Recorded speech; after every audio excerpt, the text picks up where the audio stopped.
Welcome to the Phoenix Conversations. Second chances, fresh starts, and powerful new chapters. I'm Lucy Makara, author, entrepreneur, mentor, publisher, and someone who's reinvented her life more times than most people dare to dream.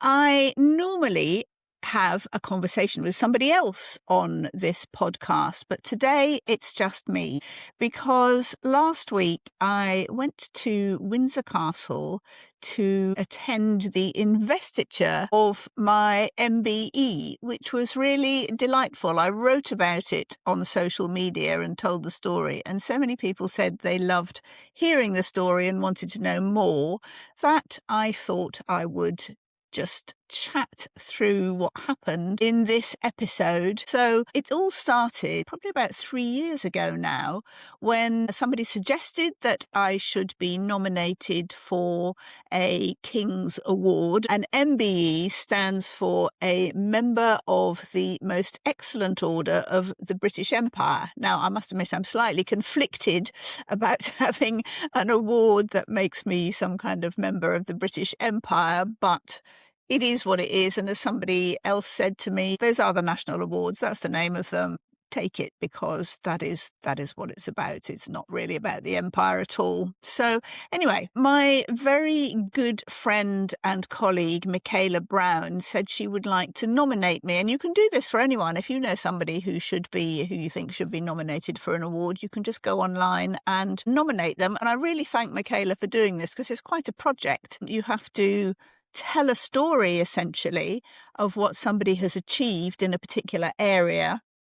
And then you have to get a lot of letters of support from people who have been perhaps beneficiaries or from this piece of work, whatever somebody did, or it could be voluntary work, it could be work in an industry. Mine was all about me going on a campaign to get more women to write their business books. So I've said this before, but the first year of the Business Book Awards, which I founded in 2017, resulted in 11 fantastic winners, wonderful books, but every single one of them was a man. So I had a look back, saw what had happened. We'd only had half as many entries from women authors as men.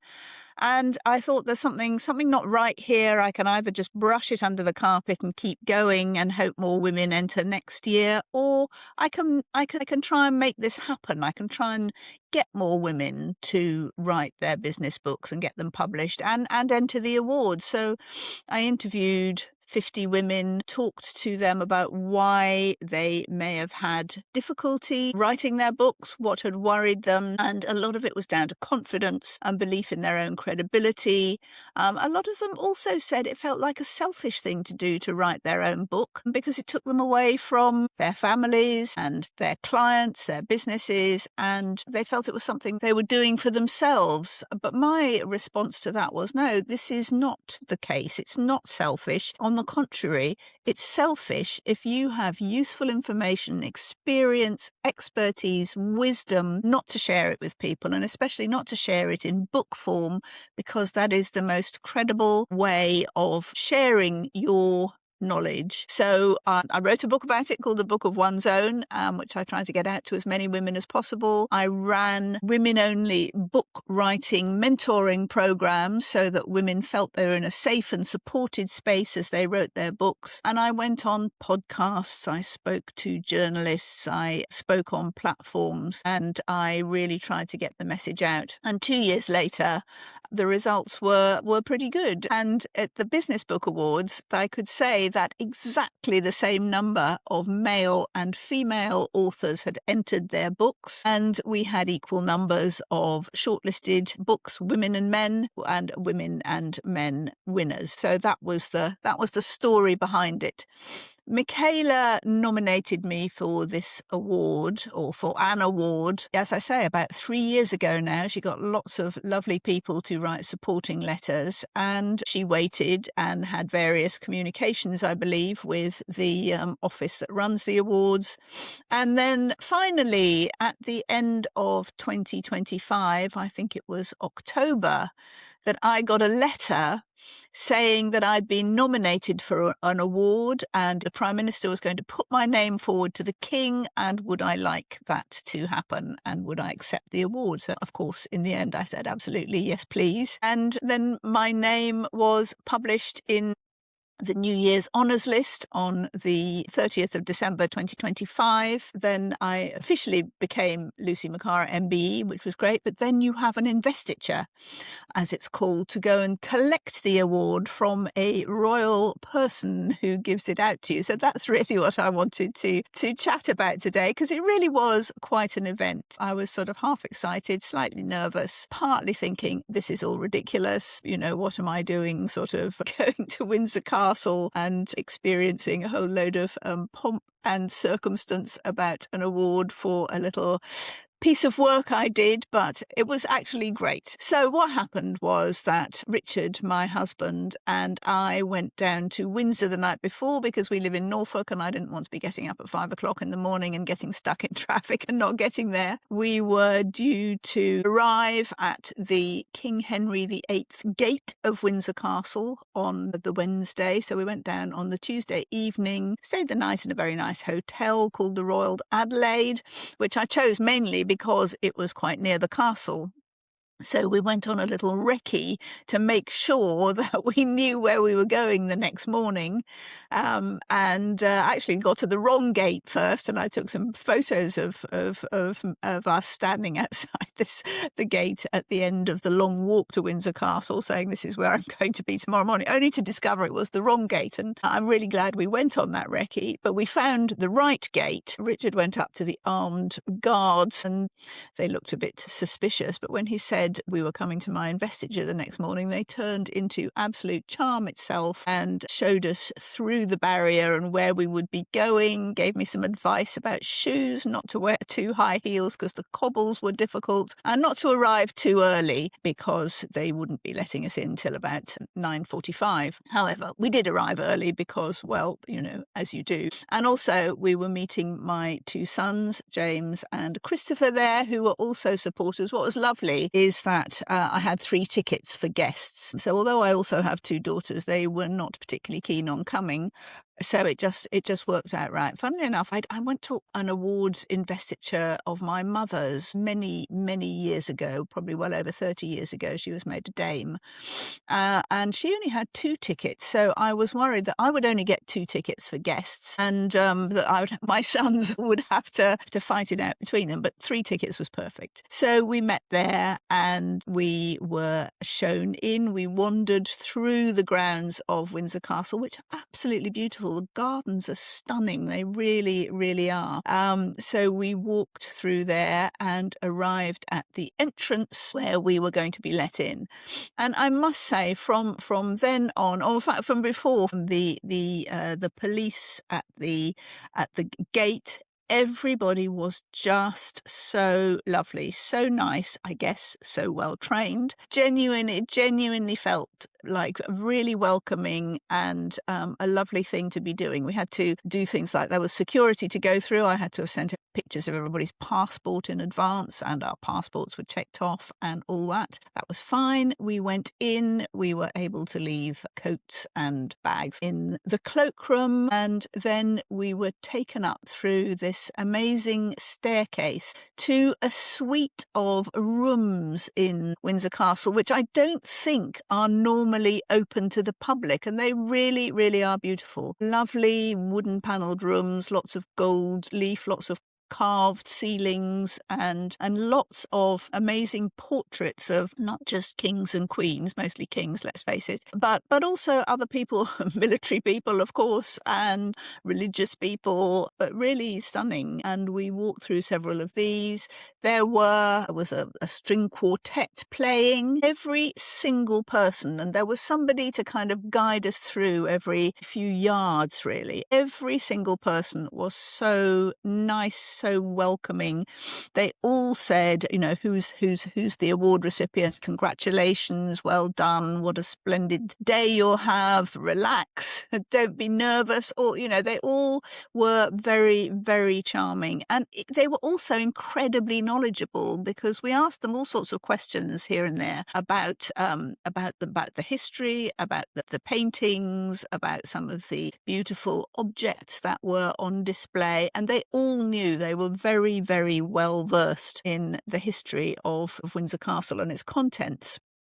So my holding pen, as it were, was the Waterloo Chamber, and I would say that probably about 60 of us were in there, maybe not that many. And we were all sitting in little arranged kind of semicircles of chairs. It was a very, very big room. And we had quite a long wait there, but that was fine. It was lovely to chat. I don't spend enough time with my sons, so it was great to have that time to talk to them. We wandered around and looked at the paintings. My husband asked why all of the kings were called Lawrence, because all the captions said, you know, Lawrence, George the Fourth or whatever it was. Turned out that the painter was to Thomas Lawrence. So that explained that. And then we got a little briefing about what we were going to do when we were taken through to the awards chamber, which involved taking the right steps. It was the Prince of Wales. I was really, really pleased to see that it was Prince William who was giving the awards out, and how we had to, we were allowed to either choose to bow, a little neck bow, or a little bob curtsy when we first encountered him, and then step forward, and then he would pin on the award, which I will show you. If you can see here, that is the award itself. And you also get two little dress versions. The award itself, the big one, is for wearing at ceremonial occasions. I cannot think that I'm likely to go to any ceremonial occasions where I'll be required to wear an award. But the little ones are for evening dress or dress wear. You can just wear it as a little sort of lapel badge, or on your evening dress, perhaps with your tiara. Again, how often I will be wearing my tiara or going to a formal dinner, I don't know, but they're really quite cute, the little ones. Anyway, so eventually it was our turn to go through, and we were passing through different rooms, which was nice because, you know, you saw all these amazing antiques. We went through a throne room with a big green throne. The throne itself was made of carved ivory. It was huge, and we weren't allowed to take any personal photos, which was a shame. Although I have to say, perhaps I shouldn't say, that a couple of my party did manage to sneak a couple of photos. So eventually we got to the awards chamber, I suppose you'd call it. It was a huge, long room. We came in on the long side, down one end of it, and standing in the middle was Prince William in blue, I don't know what uniform it was, but very smart blue uniform with lots of gold and I think some medals himself. He was standing on a little red carpet in the middle, surrounded by other military people and a table behind him full of awards. As we got to the door, one of the helpers pinned onto my lapel a kind of hook so that the award itself, the medal, could be easily hooked onto that. Then I watched the previous two people go through their receipt of their awards, so that was nice. I could see what was happening. And then it was our turn. My supporters, my husband and sons, were taken sort of by one person to stand in a viewing area. I mean, it's just, you know, sort of just a bit further down from Prince William on the opposite side so they could see. And then I was taken through. I luckily remembered the instructions. I had to turn right and walk and stand in front of a military man called Gary, who was very, very nice and said, "Don't be nervous, he's not." And I stood waiting for my turn there. And then I walked across the room to in front of the Prince of Wales, where I turned to face him. I bowed my head. I remembered to do that. I thought I wouldn't curtsy just in case I fell over. Thought that was perfectly likely. And then I took 4 steps forward so that I was close enough to him that he could hook my award, my medal, onto the hook essentially that had been pinned onto me. And then we'd been told that I had 90 seconds, a minute and a half to talk. And his technique was obviously very sensibly to ask questions. So my citation, as it's called, was read out, which was for services to publishing and diversity. And Prince William just said to me, "Books?" And I said, "Yes, business books." And he said, "What is a business book?" Which is a perfectly reasonable question, I guess, for somebody who has a business just called The Firm and the best known brand in the world. The need to read a business book to grow your business was not really something that had crossed his path. So I was almost triggered by his question into going into pitch mode and saying, as I often do if somebody asks me what kind of books I publish, it's the book that will build the author's business. But I refrained from doing that, and I tried a book about business.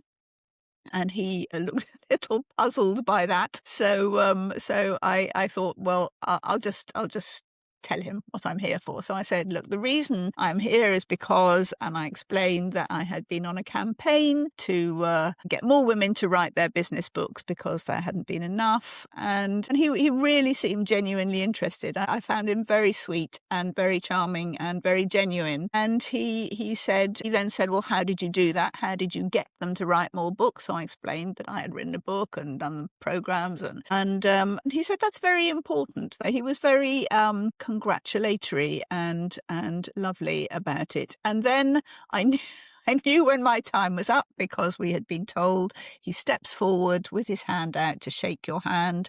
You shake his hand, as I did. And it wasn't like, in the old days, I think the Queen used to wear gloves so that nobody could actually touch the monarch's person, but he wasn't wearing gloves. So we shook hands. And then I knew I had to take 4 paces backwards, another chance to potentially fall over, but luckily I didn't. Bow my head again and turn and walk to the exit, the other end of the room, and collect my party on the way, which I almost forgot to do, but luckily they all came forward. So we walked out together, and it was lovely. And then as I went out, somebody unhooked my medal from my lapel, took off the hook, and put the medal into a box and gave me the presentation box. And that was it. We walked out through more rooms, went back down the amazing staircase, and went into strangely placed, very helpfully placed, the gift shop, which we spent a ridiculous amount of time. Honestly,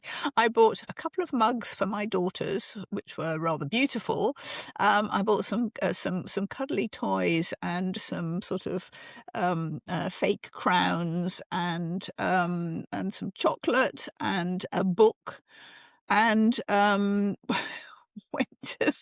went to pay and was absolutely amazed to see the bill of £253.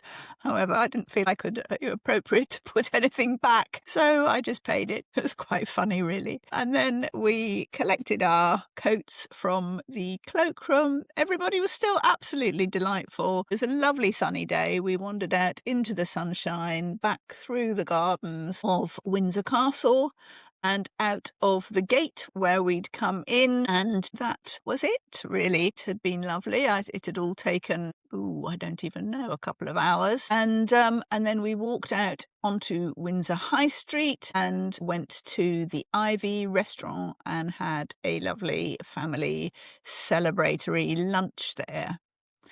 So that was it. I wasn't expecting it to be so delightful, really, to have had such a nice and affirming and celebratory time. It was beautifully done, I have to say. The events organisation was stunning.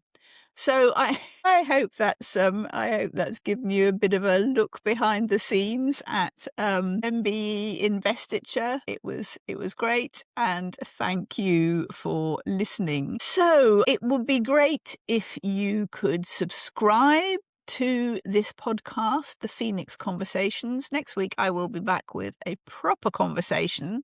But if you subscribe wherever you're listening, Spotify, Apple, or YouTube, that would be lovely. And if you'd like to connect with me, you'll find me on Substack, on LinkedIn, Instagram, Facebook, X, TikTok, YouTube. So please do. I would love to hear your reinvention story, and do join me next for a real reinvention story. I suppose I could say I've now reinvented myself as a Lucy Makara MBE. It would be great to see you soon. Do join me next week for another conversation about reinvention, resilience, and the power of new beginnings.